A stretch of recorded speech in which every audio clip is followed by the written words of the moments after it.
Good trip. Thank you.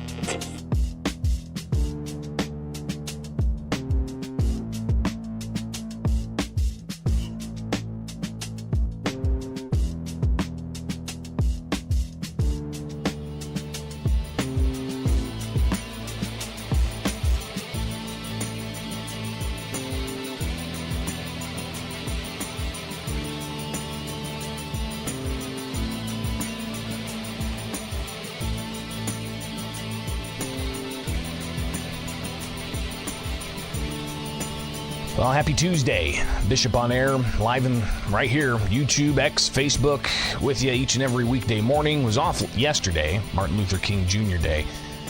But back at it today, and a ton to tackle. We'll take a look at just what some of the things could come up today at the Illinois State House with the state legislature in session. They're back for their second year of a 2-year term. And they could take up a whole bunch of legislation they had from last year that didn't pass, and they also have to pass a budget for this year. It's expected they're going to talk a lot about the migrant crisis as well. Plus, we'll have to get back to the conversation I had with Thomas Magg, an attorney for one of the plaintiffs' groups suing the state of Illinois over the gun and magazine ban. Shared some of that late Friday with you, and got the full interview I'll share with you coming up here, and really get to the nuts and bolts of what we could expect moving forward in that case. But obviously, something else that's top of mind for a lot of people, and we'll just touch on this briefly here. You had the Iowa caucus last night, where caucus goers decided that former President Donald Trump was going to be the Republican nominee for their party. And you had the second place finish from Ron DeSantis. You had third place from Nikki Haley. Vivek Ramaswamy, he conceded and has bowed out of the race, and apparently is now going to be campaigning for Trump in New Hampshire. So we're in the thick of it now. The Iowa caucuses were the first in the nation. You've got some primaries and caucuses that are going to be making some big news. You've got Super Tuesday, which is typically when you have multiple states going, so that's going to be widely watched. But here in Illinois, you do have the March 19th primary election coming up. And we don't have caucuses. We have primary elections. So you have to actually go to your polling place and request either a Democrat ticket or a Republican ticket, and then vote for the candidates that are going to be on the ballot. But before we get to that even, you've got challenges that have been leveled against former President Donald Trump's ballot access. But also on Friday, you had a couple of challenges brought forward against incumbent Joe Biden. So you have, of course, these things going to be coming before the Illinois State Board of Elections. They have a administrative hearing that they're going to be holding tomorrow just to get some particular issues against not just Trump, but also against Biden. And then January 30th, it's expected that the Illinois State Board of Elections will certify the ballot. So clearly that's going to be something to watch here in the weeks ahead. But we've already heard a bit about the Trump ballot objections, saying that, those objecting to the former Republican president getting on the Illinois ballot, mirroring what we've seen out of Colorado and other states, using the 14th Amendment, saying that Trump incited an insurrection. So you've got that challenge that's now in Illinois, but all of that could be just moot because the U.S. Supreme Court is set to hear a case on this very issue from a different state in early February. So all of this wrangling could be for naught. We'll see. But it wasn't just Trump that had a 14th Amendment allegation against him. You now have a Biden challenge. You have several Illinois voters who challenged the incumbent president's access to the March primary ballot here in Illinois using the 14th Amendment, saying that open border policies, his withdrawal from Afghanistan, leaving behind military weapons for our enemies to use, and a whole host of other things that some of the challenges brought up against Joe Biden in Illinois before the Friday deadline to file those objections. But there was also another objection filed against Biden late Friday, and that was challenging his petitions because his petitions were notarized by somebody out of the District of Columbia, not out of Illinois. So for those who aren't familiar with the process, candidates have to go out and get a ton of signatures on sheets of paper that has the candidacy statements, and then all the signatures underneath of it of people who agree with that candidacy statements and the signatures. And then all those sheets of paper are supposed to be stamped with a notary saying that they notarize that this is indeed the person who collected these signatures, and they vow that these signatures are legit. So Illinois law apparently requires that a notary be used from Illinois.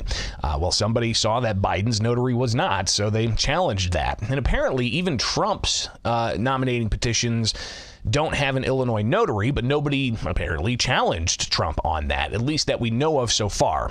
We'll see a lot more of what exactly is being challenged in against Trump and Biden for the Illinois ballot. Again, the Illinois State Board of Elections holding a hearing tomorrow, and then January 30th are expected to actually move forward on that, on those objections. So we'll be watching that closely here in the state of Illinois.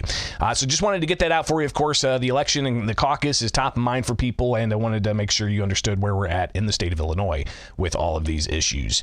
All right, stay tuned. It's Bishop on Air. We got to get to the conversation I had with Thomas Mag reviewing Friday's Southern District of Illinois federal court hearing about the state's gun and magazine ban lawsuit moving forward on the merits, not on preliminary injunctions. So stay tuned. We'll get to that next year. It is Bishop on Air. Thank you so much for hanging out with me each and every weekday morning.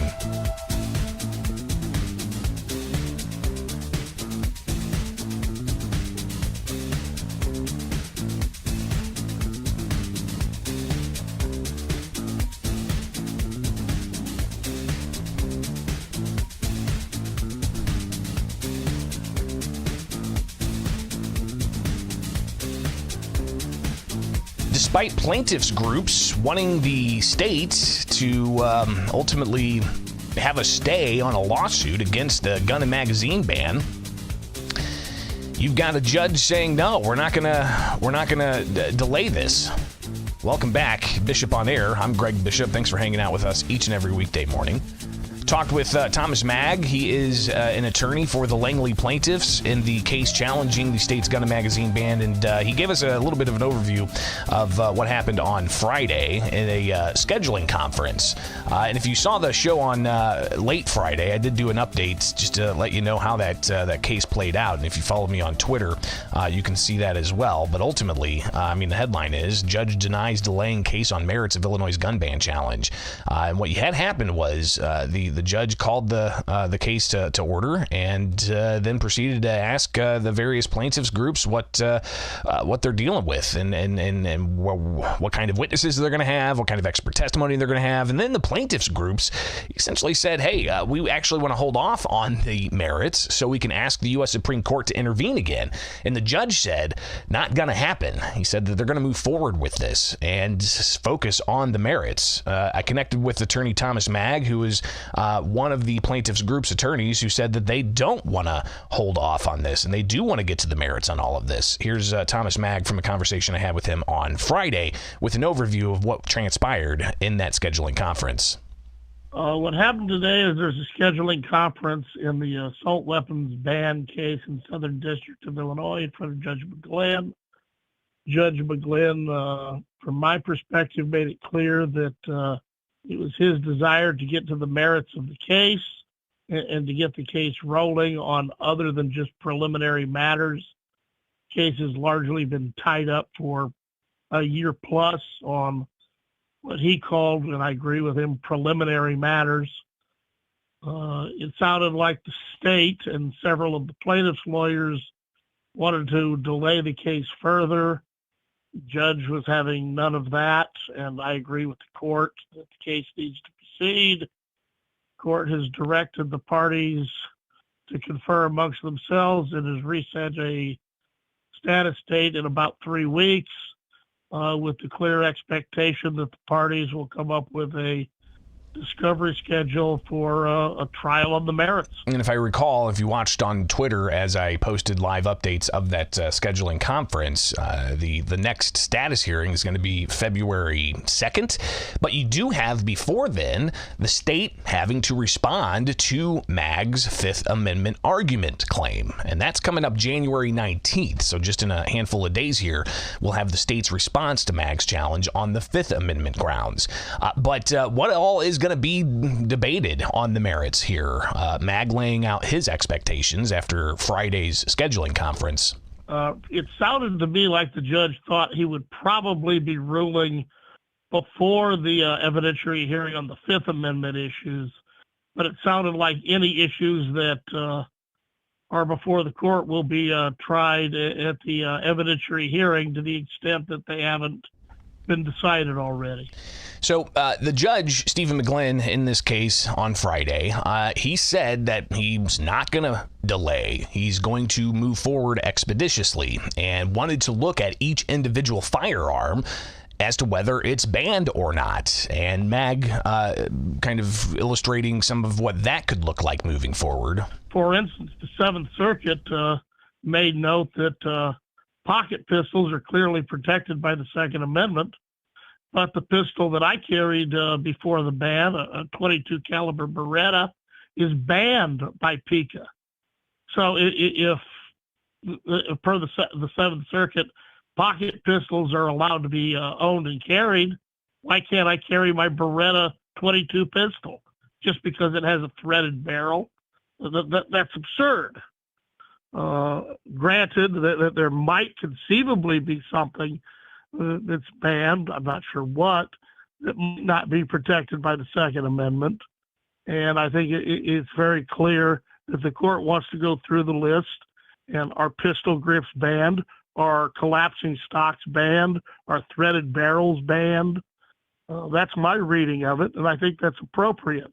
Let's get a ruling on each individual item, and we'll know what's constitutional, what's not. And I think most of this statute will ultimately fall. And the judge Friday telling the plaintiffs that they need to move forward on this because people are being irreparably harmed, allegedly, and they need to get to that quicker than later.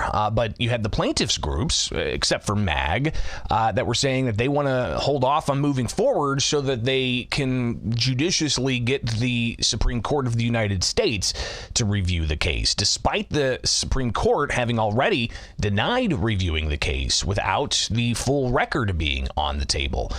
You've had multiple instances of that being requested, at least by the Beavis plaintiffs out of the Northern District of Illinois. But down in the Southern District of Illinois, Judge McGlynn saying he's moving forward with this, especially after the mandate issued from the Seventh Circuit Court of Appeals on those preliminary measures that the Seventh Circuit Court of Appeals said the state was likely to succeed on the merits. So now it's time for the merits to be debated.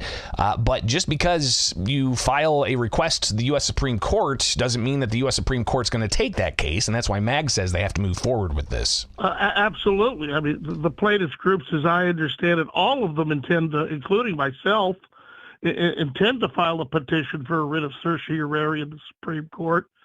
But unless and until the U.S. Supreme Court grants the appeal, called a writ of certiorari, we've got to proceed, and it doesn't change what's going on the ground. Most cases never make it to the U.S. Supreme Court. Yes, this case has a better than usual average or better than usual chance of getting there, but that doesn't change the fact we've got to make this case go forward.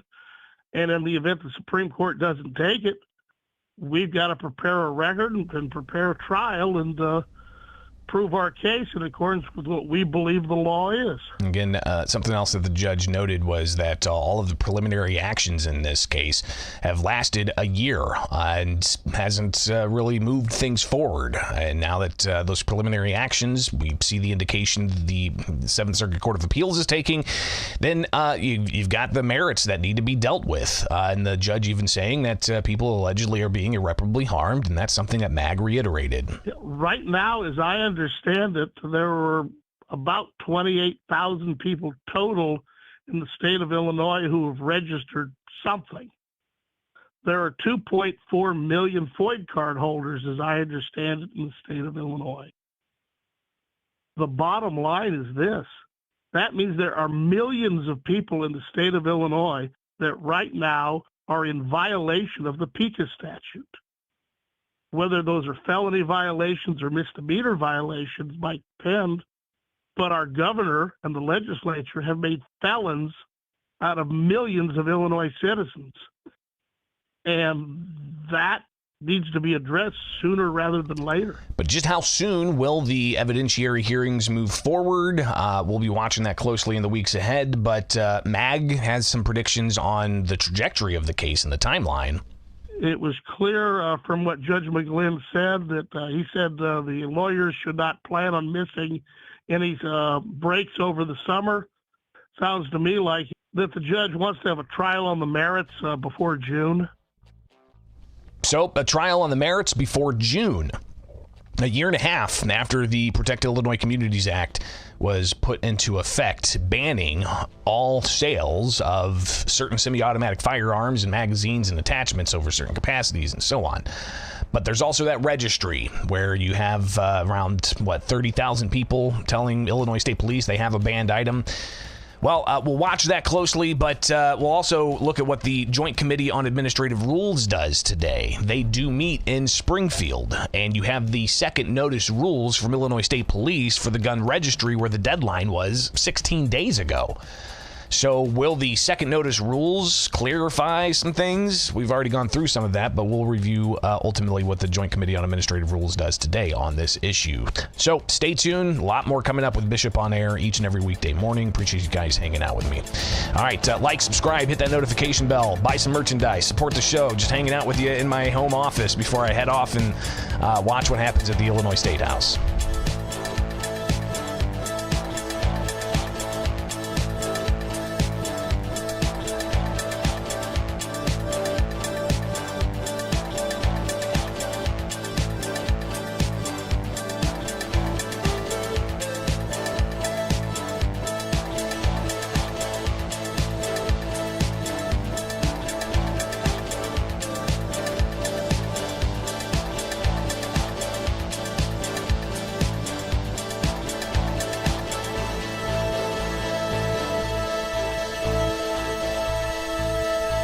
Well, the winter break for the Illinois General Assembly over as they now start year 2 of a 2-year term. Today they're back in session. They're scheduled Wednesday as well and Thursday. We'll see if they cancel Thursday or not. Of course, weather could be an issue or just, not really having much on the table as of now. But there's some indication of what could come up.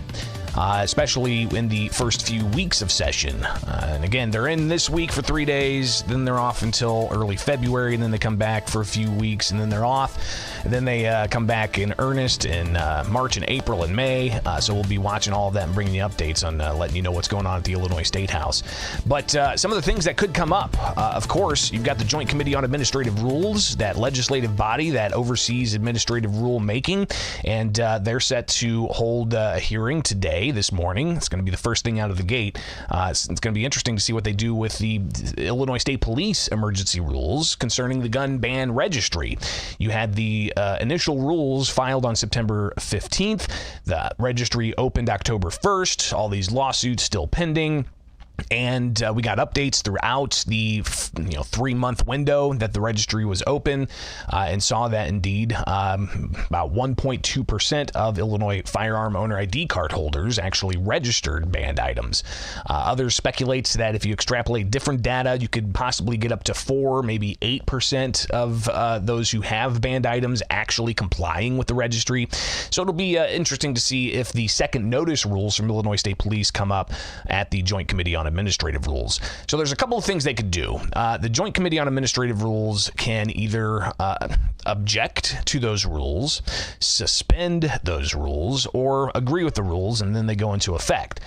So we'll watch what happens, but clearly there's still going to be some unanswered questions, I imagine, as even the second notice rules that dealt with things like addressing airsoft attachments, or what's a licensed gun range, or who needs to register their private firearms when it comes to law enforcement, retired law enforcement, those in the security space.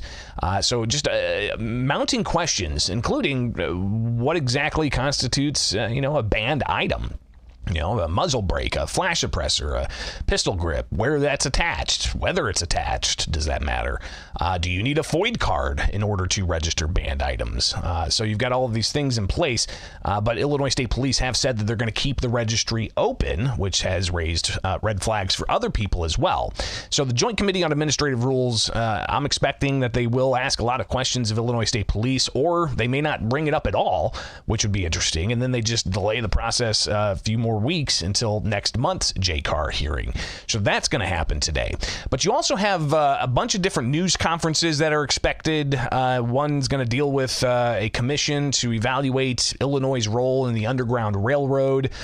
You've got a lot of other news conferences that are going to be held, including conversations about the ongoing migrant issue in the state of Illinois and how it should be addressed.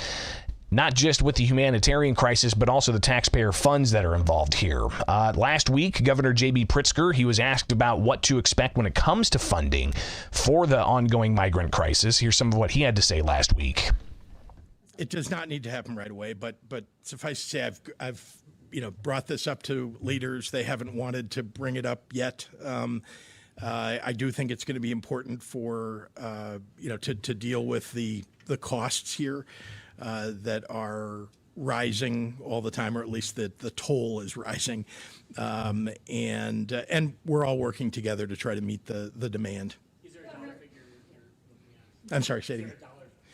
Well, $160 million is the amount that we've put forward. Yeah, we want to make sure we're filling all the buckets that we've drawn from in order to make sure we're dealing with the crisis at hand.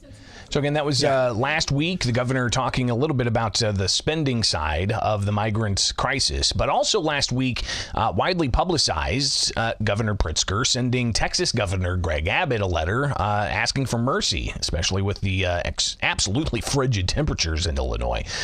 But whether or not that actually has an impact on reducing the number of migrant buses coming from the southern U.S. border to not just Chicago, but other areas outside of Chicago. As we've seen, some of the suburbs getting buses, even Rockford getting a plane load at one point. So clearly this is going to be an ongoing conversation. So while the governor has previously said that the state of Illinois is a welcoming state and he's signed sanctuary state policies, and Chicago said they're going to remain a sanctuary city, you've got others who are pushing to reverse this, and even some counties across the state essentially declaring themselves non-sanctuary counties for non-citizens. And also others wanting to put in place bus ordinances to say that you can't just randomly drop off a bus of migrants in an area. So how that's going to be addressed, we will see a little indication today, but other things also could come up. You've got the Chicago School Board that's still on the docket with a couple of different competing measures out of the Senate and the House.